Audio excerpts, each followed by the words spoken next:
الحمد لله الذي خلق الإنسان وكرمه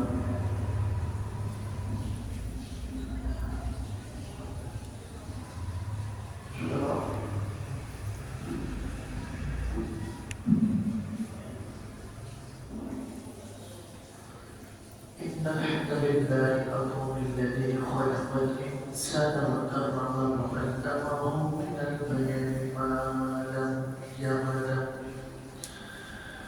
فسبحان الذي لا يخشى امتنانه باللسان ولا بالقلم نشهد أن لا إله إلا الله وحده لا شريك له ونشهد أن سيدنا وحبيبنا ومولانا محمدا عبده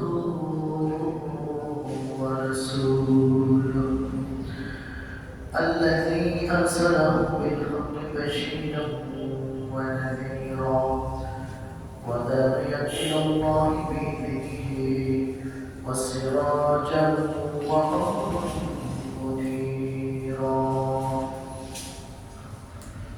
فقد قال الله تعالى في القرآن الكريم والمجيد أرشد شكري أواصي أعوذ بالله من الشيطان الرجيم بسم الله الرحمن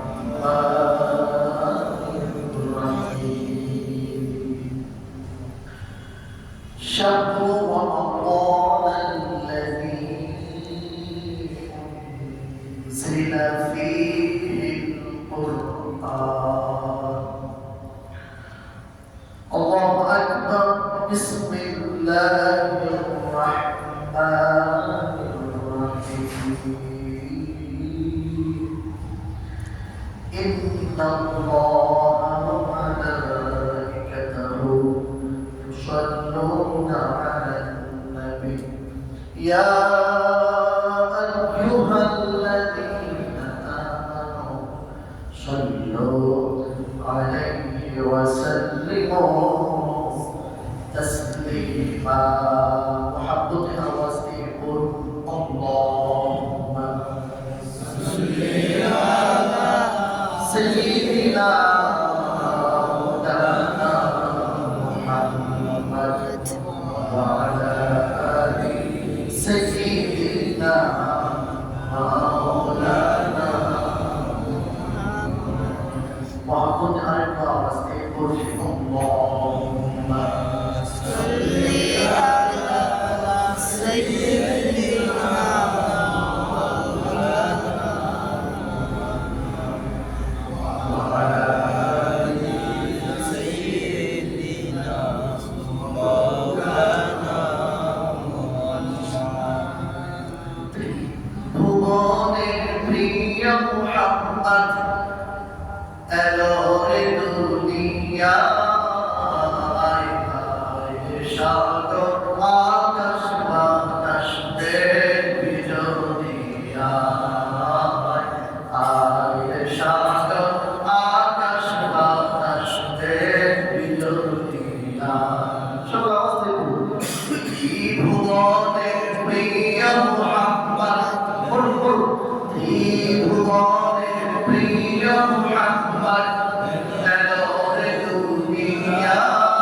মৌলানি Abubakar ইসলাম জানতা দিল যে তুই আল্লাহ তুমি ছিলে চিরদিন সকল মানুষের তরে হে রাসূল তোমাকে ভুলি আমি কেমন করে সকলে বলুন হে রাসূল তোমাকে ভুলি আমি কেমন করে সাল্লি আলা সাইয়্যিদিনা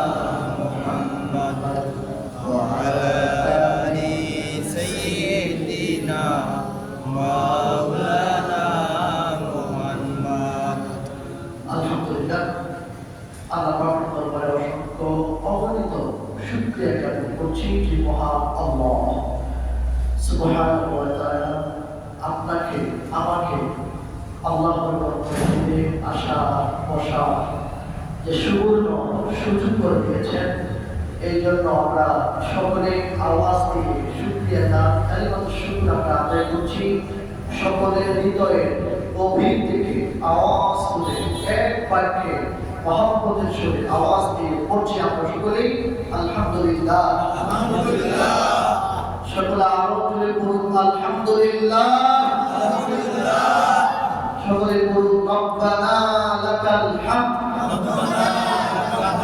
হামদান কাসীরান তাইয়িবান মুবারাকান ফি আমরা প্রশংসা করলাম কার আল্লাহ সব সময় প্রশংসা করতে হবে কার আল্লাহ আল্লাহ সঙ্গে সঙ্গে আমরা দুরূদ পড়ি রাসূলের প্রতি সকলে বলুন সাল্লাল্লাহু আলাইহি ওয়াসাল্লাম আপনারা সবাই কেমন আছেন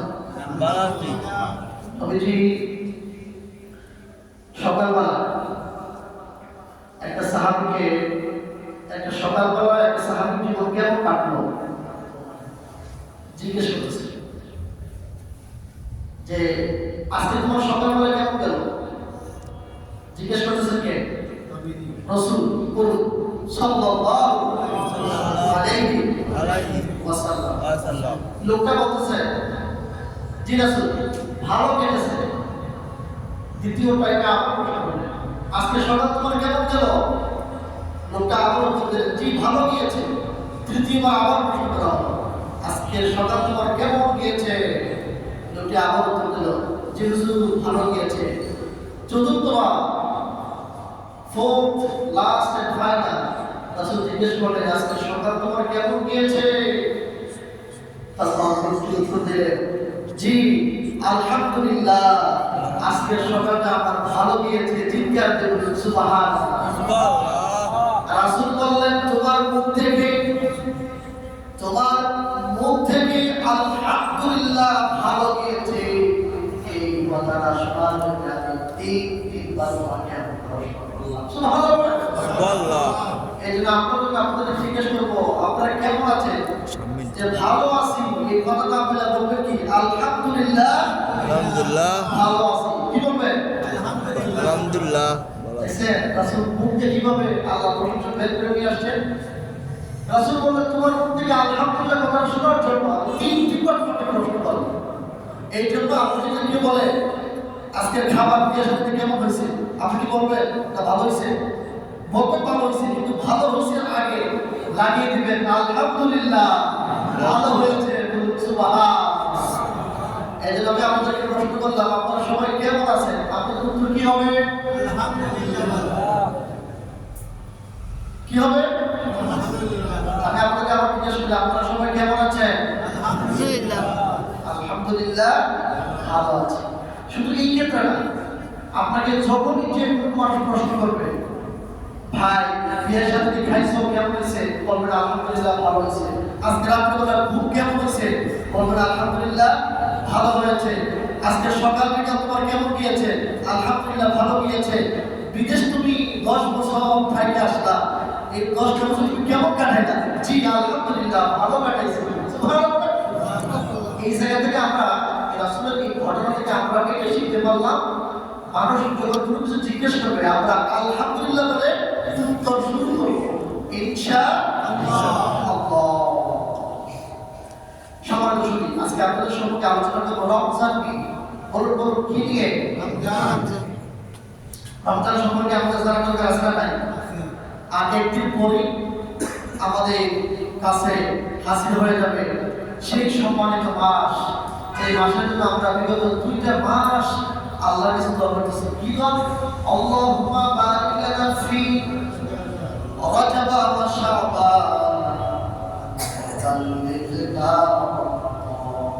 আল্লাহ রজব এবং শাবানের বরকত দাও আর আমাদেরকে রমজান পর্যন্ত পৌঁছায় দাও। বলুন সুবহানাল্লাহ। সেই দোয়া ফসল আল্লাহ কবুল করেছেন। আরো একটু বাকি আছে না, এত মানুষ মারা যেতে পারে। আমরা আল্লাহ করবো আল্লাহ এই টাইমটা আমাদেরকে পারিও না, আমাদেরকে রমজান পর্যন্ত পৌঁছায় দিও।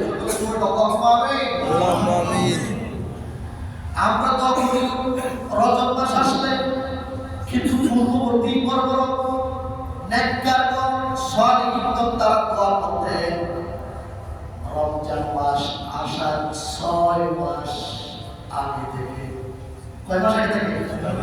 6 মাস। তারা দোয়া করতেন 6 মাস আগে থেকে রমজান মাস পর্যন্ত পৌঁছায় দাও।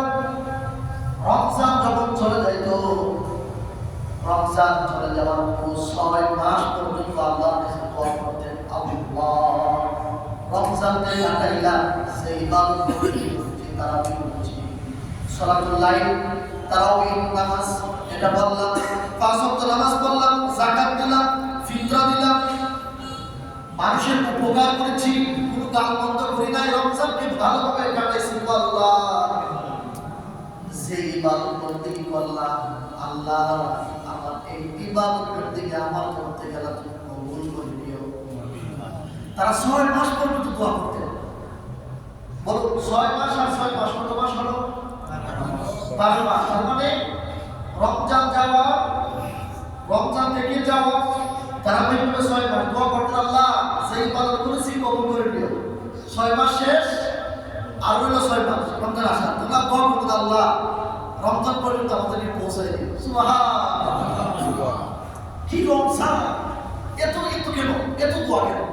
রাসূল 2 মাস আগে থেকে দোয়া করার জন্য আমাদেরকে বললেন, উনি নিজেও বললেন। কেন ভাই?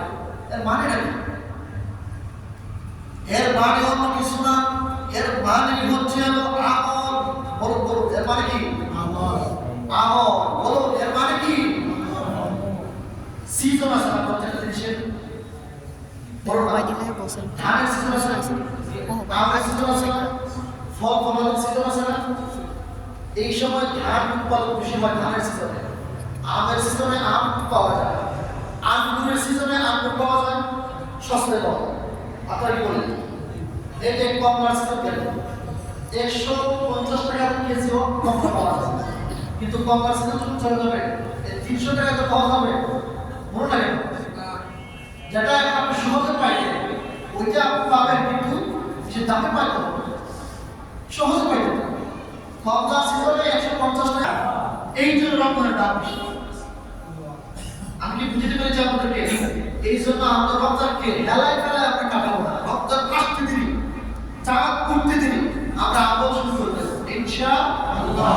আল্লাহ যত ইবাদত আছে, নফল নামাজ, তারাবিহ নামাজ, সুন্নাত নামাজ, তারপর হচ্ছে ফরজ নামাজ, দান সাদাকা, যাকাত, ফিতরা, মানুষের উপকার করা, মানুষের সাথে সুসম্পর্ক রাখা, যত সওয়াব আছে এগুলো আমরা সবই একটা একটা করে আমরা রমজান মাস আসার শুরু থেকে আমরা করব ইনশাআল্লাহ।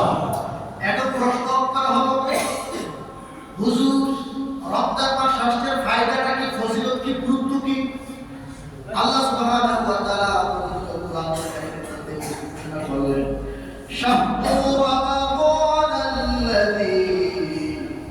উনজিলা ফীহিল কুরআন। সেই মাস যেই মাসে আল্লাহ কুরআন নাযিল করলেন। আল্লাহর গণনায় মাস হলো 12টা। কয়টা? কিন্তু এই 12টা মাসের মধ্যে রমজান মাস একটা। কিন্তু ওই সময় এত মর্যাদা ছিল না, মাস ছিল না, সব আল্লাহ যখন আমার আপনার উঠায় রাখেন সকল মানুষের সকল জীবজন্তু নবী বলেন সাল্লাল্লাহু আলাইহি ওয়াসাল্লাম আমাদের নবী বলেন কুরআন নাযিল হয়ে গেল রমজান মাসে তখন থেকে রমজান মাস আর শাবান রমজান মাস হয় ওইটার মর্যাদা আল্লাহ বলেন বহু গুণে বাড়ায় দিলেন সুবহানাল্লাহ বলেন এখন আপনাদের কাছে প্রশ্ন করি রমজান মাসের নাম হয়েছে কিসের জন্য কুরআনের জন্য বরকত কিসের জন্য এই সেই রমজান মাস কুরআন নাযিল হয়েছে কেন নাযিল হলো এই কুরআন নাযিল কেন হলো মানুষের হেদায়েতের জন্য বরকত কিসের জন্য মানুষের হেদায়েতের জন্য আপনি আমি কিভাবে দেশ চালাবো আপনি আমি কিভাবে ব্যক্তিগত জীবন চালাবো আপনি আমি কিভাবে পরিবার চালাবো সব কিছু কোরআন কারিমের ভিতরে আল্লাহ পাক উল্লেখ করে দিলেন মা ফাররাতনা ফিল কিতাবি মিন শাই আল্লাহ পাক বলতেছেন এমন কোনো জিনিস নাই এমন কোনো বিষয় নাই এমন কোন বিষয়বস্তু নাই যা কোরআন কারিমের ভিতরে আল্লাহ পাক দেয় নাই যা কিছু তোমরা করতে চাও এক করে সব কিছু কোরআন কারিমের ভিতরে দিয়ে দিয়েছি সুবহানাল্লাহ এই জন্য রমজান মাস আসবে কোরআন পড়বেন কোরআন বুঝবেন কোরআন আমল করবেন কোরআন মানুষকে জানাবেন নামাজের ভিতরে কোরআন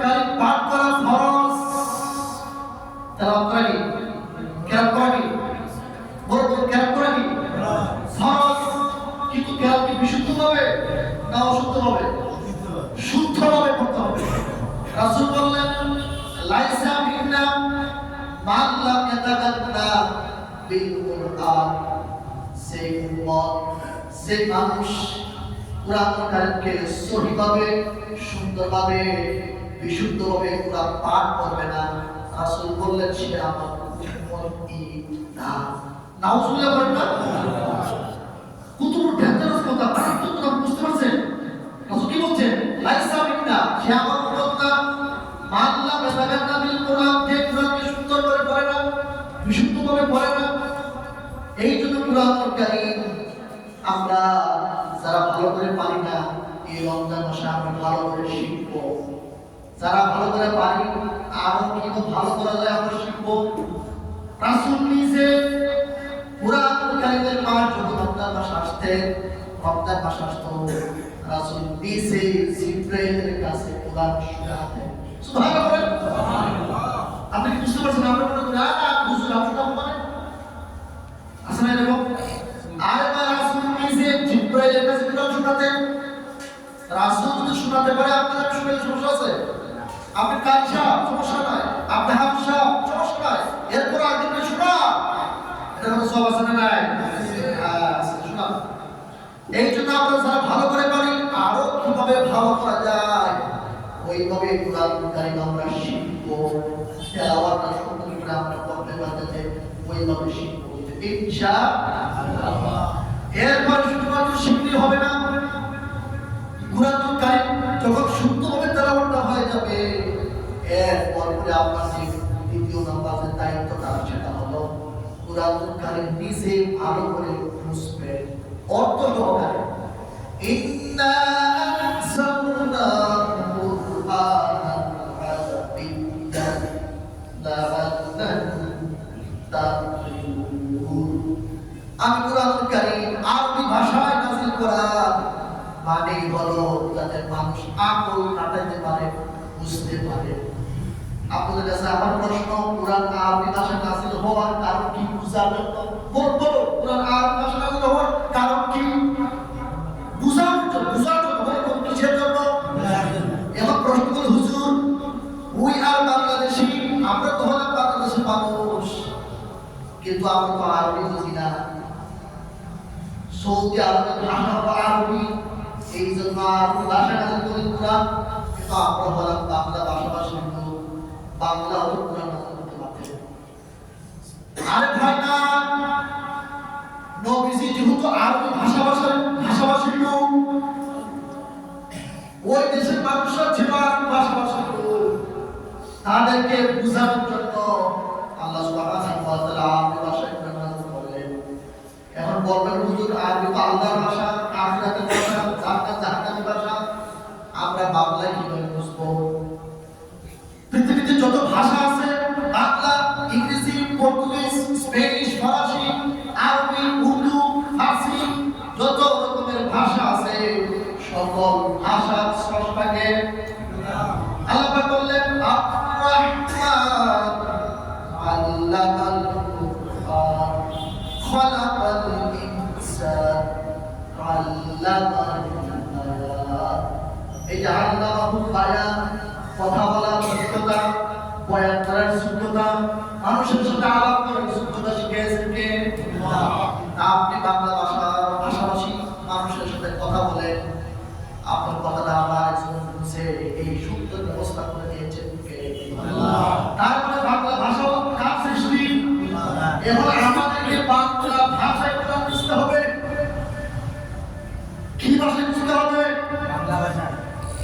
আপনার একটা ছেলে অথবা আপনি ফ্রান্স বা লন্ডন আমেরিকা থাকে, ওই জায়গাটাকে একটা সিটি লিখলো ইংরেজিতে, ভাষা, কিন্তু আপনি ভাবা ছেলে হলো ইংরেজি ভাষা সিটি লিখলো, মেসেজ করলো আপনার হোয়াটসঅ্যাপে, কিন্তু আপনি বাংলা ভাষাভাষী ইংরেজিতে কি লিখছে এটা বুঝবেন না।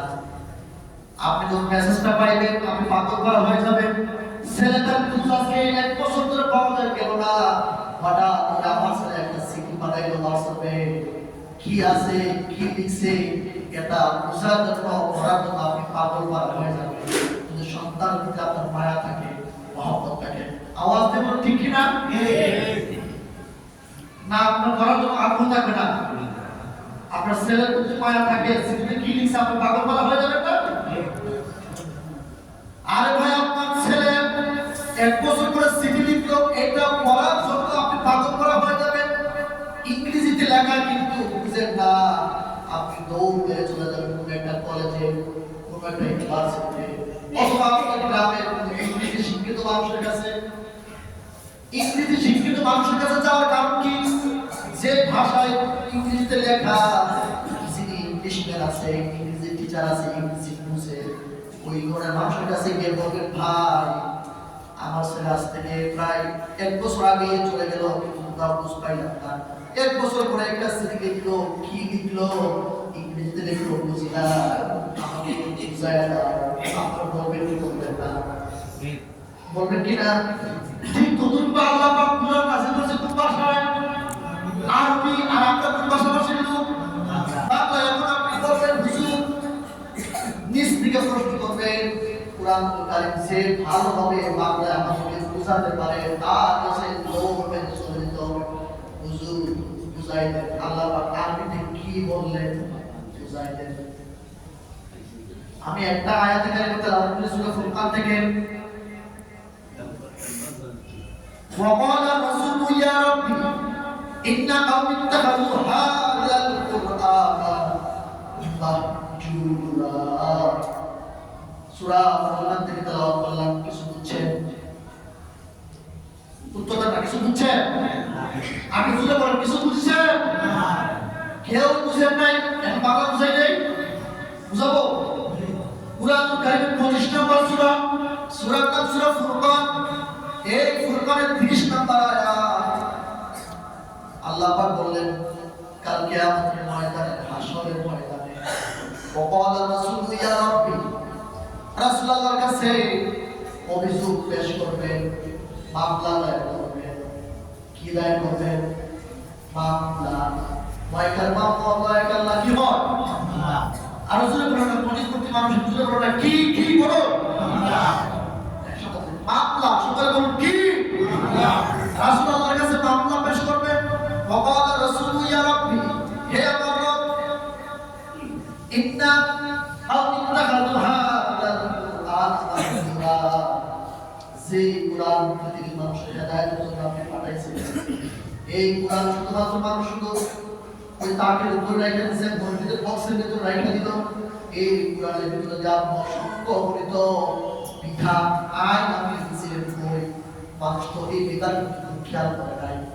যারাই এই বিধান মানে নাই, সমাজে, রাষ্ট্রে, পরিবারে, ব্যক্তিগত জীবনে যারাই মানছে না, আল্লাহ তাদের বিরুদ্ধে আজকে আমি রহমাতুল লিল আলামিন মামলা দায়ের করলাম। প্রত্যেকটা আপনি দেখেন, নাউজুবিল্লাহ বলে এ ভাই, ও আমার প্রিয় সিলেটের ভাইরা, সিলেটের বাবারা, ও মুরব্বি বাবারা, কত বড় ঢাকারাজ কথা। আমি তো যখন বুঝাইলাম বুঝলেন না, এই আনন্দের জন্য আমি বাংলায় বলে দিলাম, তখন কিন্তু বুঝেছেন। وقال رسول يا رب إن قوم اتخذوا هذا القرآن مهجورا। কুরআন দিয়ে যারা ব্যক্তিগত জীবন চালাবে, পরিবার চালাবে না, রাষ্ট্র চালাবে না, কুরআনের আইন দ্বারা কোনো কিছু চলবে না, এমনি করে থাকবে, মানুষ মরবে, আত্মহত্যা করবে, এইভাবে করবে।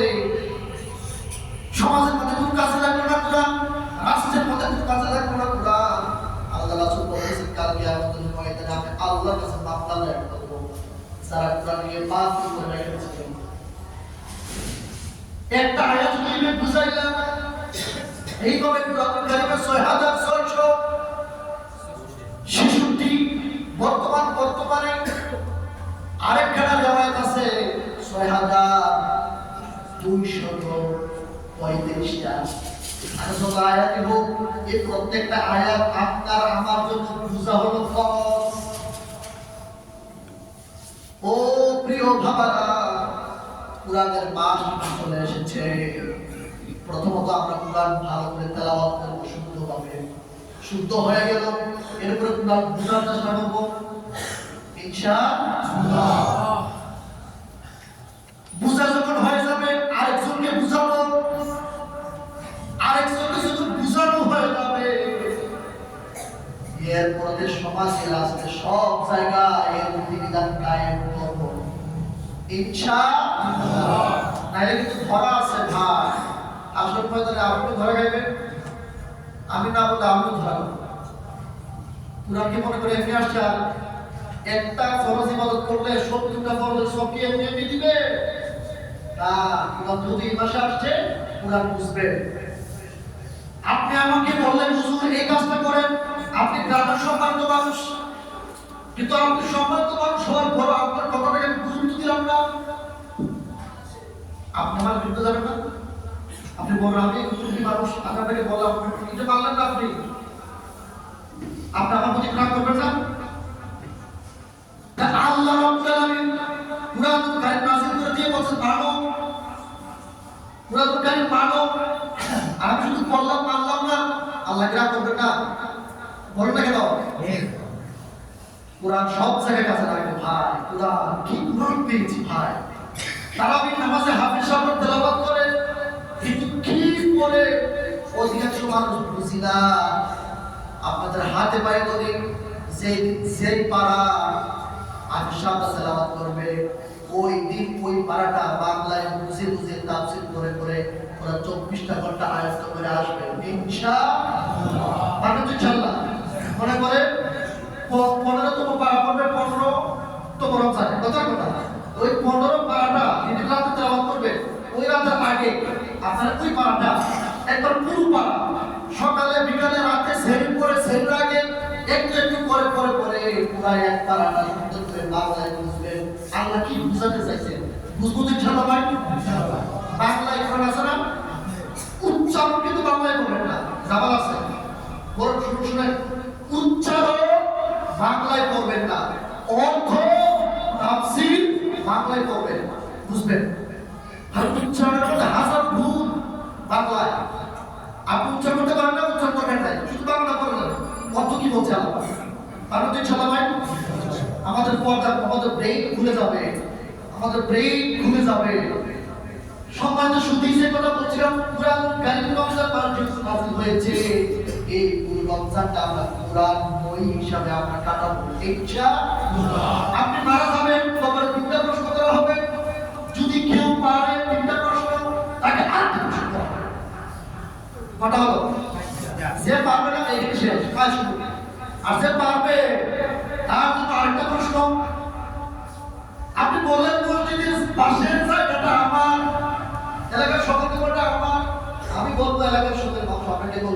দলিল কোথায় বলবে না? ওই তিনটা প্রশ্ন করার পর ওই ফেরেশতা যদি বলবে তুমি যে তিনটা প্রশ্ন পারছো দলিল কোথায় পাইছো কোথায়, যদি সে ভালো হতো কুরআনের প্রতি মহব্বত থাকে ভালোবাসা থাকে তখন সে এমনিতে মুখ থেকে বলে ফেলবে আল্লাহ ও আল্লাহর পক্ষ থেকে দুইজন ফেরেশতা আসাদো জেনে নাও বুঝে নাও এই তিনটা প্রশ্নের উত্তরে আমি পেয়েছি মহাগ্রন্থ মহাবিশ্বের মহাবিশ্বয় মহাগ্রন্থ আল কুরআনের কারিমের ভিতরে আমি এই প্রত্যেকটা প্রশ্ন উত্তর পেয়েছি। সুবহানাল্লাহ। কবরও কিন্তু সান নাই, ওই জায়গাতে কুরআন আছে, আখিরাতেও কুরআন সুপারিশ করবে এবং কুরআনের সুপারিশ আল্লাহ কবুল করে ওই ব্যক্তিকে আল্লাহ জান্নাত দান করবে। সুবহানাল্লাহ। এই জন্য প্রিয় ভাইরা বক্তব্য শেষ করতে চলে এসেছি। আপনাদের কাছে আমার আগ্রহ হলো রমজান আসছে, আমরা বেশি বেশি করে ইবাদত বন্দি করব, আর সবচেয়ে গুরুত্বপূর্ণ যে ইবাদতটা সেটা কি কুরআন শুদ্ধভাবে তেলাওয়াত করা। রাসূল বললেন সাইয়্যিদুল কুরআন বিআসওয়াতিকুম, তোমরা কুরআন পড়ো সুর দিয়ে। এজন্য অনেক বড় বড় পরিষদে হাফেজ সাহেবরা সুন্দর কণ্ঠে, কারণ দীর্ঘ নামাজ কি নামাজ দীর্ঘ নামাজ সুন্দর কণ্ঠে যদি না পড়ে অর্থাৎ বিরক্তি চলে আসবে।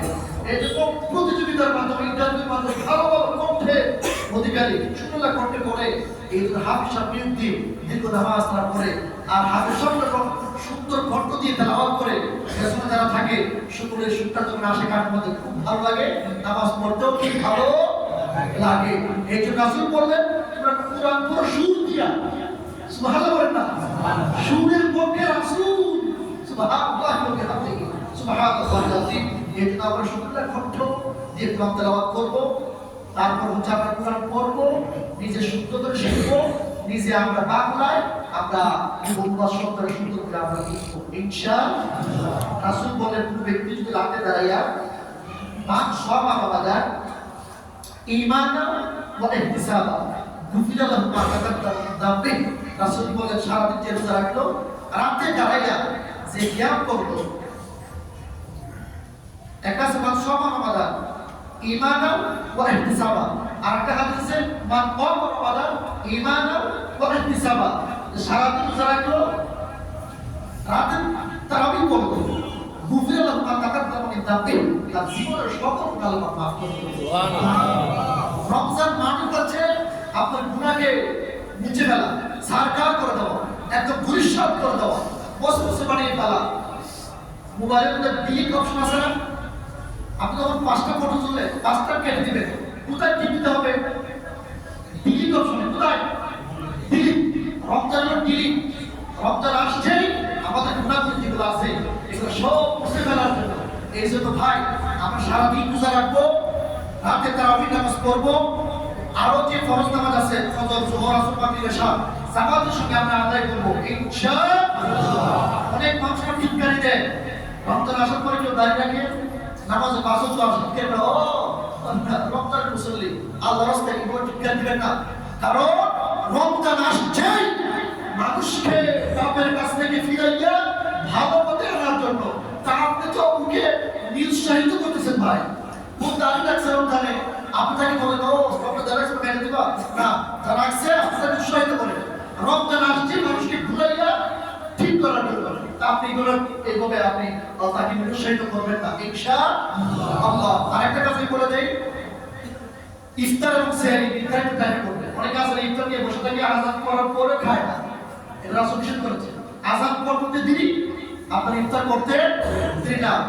আপনি চেষ্টা করবেন খেজুর দিয়ে ইফতার করা সুন্নাত। খেজুর দিয়ে ইফতার করা কি সুন্নাত? খেজুর যদি না থাকে তাহলে আপনি পানি দিয়ে ইফতার করা সুন্নাত। আপনি পানি পান করে ইফতার করবেন, আর পানি পান করার সময় প্রথমে বলবেন বিসমিল্লাহ। এই বিসমিল্লাহ বলা কি সুন্নাত। বসে বসে পান করবেন, এটা আরেকটা সুন্নাত। 3 শ্বাসে পানি পান করবেন, আরেকটা সুন্নাত। পানি পান করা শেষ করবেন আলহামদুলিল্লাহ, এটা আরেকটা সুন্নাত। সুবহানাল্লাহ। মেসওয়াক করে নামাজ আসবেন, অনেক ফজিলত। 1 রাকাত ফরজ করবেন, 70 রাকাত ফরজের সওয়াব। রমজান মাসে মানুষকে টাকা পয়সা দিবেন, গরিব যারা আছে ইফতারি করার জন্য, সেহরি খাওয়ার জন্য, সাহরি খাওয়ার জন্য আপনার টাকা পয়সা কিভাবে দিবেন? 1 টাকা দিবেন 70 টাকার সওয়াব, 70 টাকা দিবেন 70 টাকা দিবেন কত 70 গুণ করলে কত? আপনি 1000 টাকা দান করবেন, 70,000 টাকা সম্পূর্ণ সওয়াব আল্লাহ দান করবেন। এই রমজান মাসে ভাই আমরা আল্লাহর রাস্তায় আপনাদেরকে বলবো, রমজানটাকে আমরা ইবাদতের মাস হিসেবে আমরা কাটাবো ইনশাআল্লাহ। মাসে তো নামাজ সুন্দর করে আসবেন আর পাক পবিত্র হয়ে ইনশাআল্লাহ আসবেন, অপবিত্র থাকবেন না। আর মা বোনদেরকে যে যারা তোমরা দিবেন না পেঁয়াজ সালাদ এগুলো যে আসে না, এত খাবার কেন? রমজান মাস আসলে খাওয়ার জন্য না, যতটুকু আপনাদের খাবার তো এগুলো খাইবেন।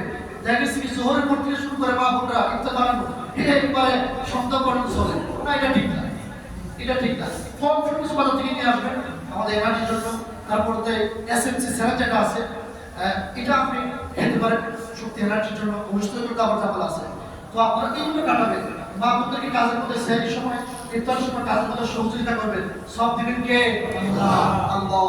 এইভাবে সুন্দর করে আমরা চলবো, কাউকে আমরা কষ্ট দেব না। আল্লাহ আমাদের সুন্দর করে এই রমজানটাকে সুন্দর করে কাটানোর তৌফিক দেয়। সকলে বলুন আল্লাহুম্মা আমিন।